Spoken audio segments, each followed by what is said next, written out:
இந்த காடு பகல் நேரத்துல பார்த்தா ரொம்ப சாதாரணமா தெரியும். மரங்கள், காற்று சிரிச்சு பேசுற மாதிரி இருக்கும்.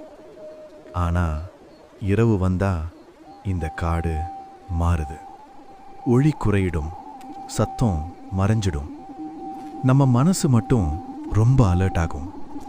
அந்த இரவுல காற்று சத்தம் இல்ல, பறவை சத்தம் இல்ல, இலை அசைகிற சத்தம் கூட இல்ல. ஆனா உள்ளுக்குள்ள மட்டும் ஏதோ தப்பு நடக்கிற மாதிரி ஒரு உணர்வு. அப்போதான் காட்டுக்குள்ள இருந்து சிறிய சத்தம். காலடி இல்ல, இலை உடையிற சத்தம் இல்ல, அது மிருகம் இல்ல, மனிதனும் இல்ல. திடீர்னு இருட்டுல ஒரு உருவம். 3 அடி கூட உயரமே இல்ல. சிறிய உடல், ஆனா பெரிய தலை. அவன் முகத்துல சுருக்குகள், தோல் காய்ந்த மாதிரி. வயசு என்னன்னு கணக்கு பண்ண முடியல. ஆனா இப்பதான் பிறந்தவன் இல்ல.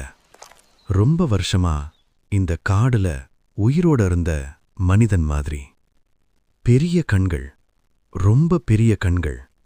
அந்த இருட்டிலும் அவன் என்னதான் பார்க்கறான்னு நமக்கு கிளியரா தெரியும். அவன் நடக்கும்போது கால் சத்தம் கூட கேட்கல, நிலத்துல மிதக்கிற மாதிரி. ஆனா அவன் நெருங்க நெருங்க நம்ம மூச்சு மட்டும் ரொம்ப சத்தமா கேட்கும்.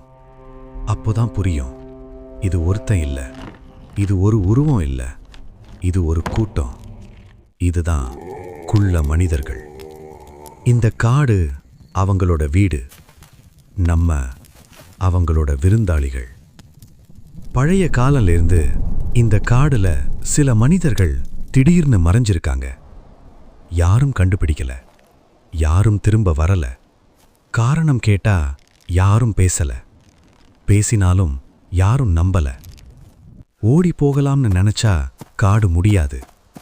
ஒரு பக்கம் ஓடி பார்த்தா மரங்கள், திரும்பி பார்த்தா அவங்க இன்னும் நெருக்கமா. கண்ணு மூடினா பயம், கண்ணு திறந்தால் அவங்க கண்கள். ஆனா எங்க இருப்ப மறக்கக்கூடாது. பார்த்தா மறந்து போகலாம், ஆனா பார்க்காம இருக்க முடியாது. இன்னமும் அந்த காடு அங்க இருக்கு. இரவு இருக்கு, இருட்டு இருக்கு. நீங்க போகலாம், ஆனா எல்லாரும் திரும்ப வருவாங்களா?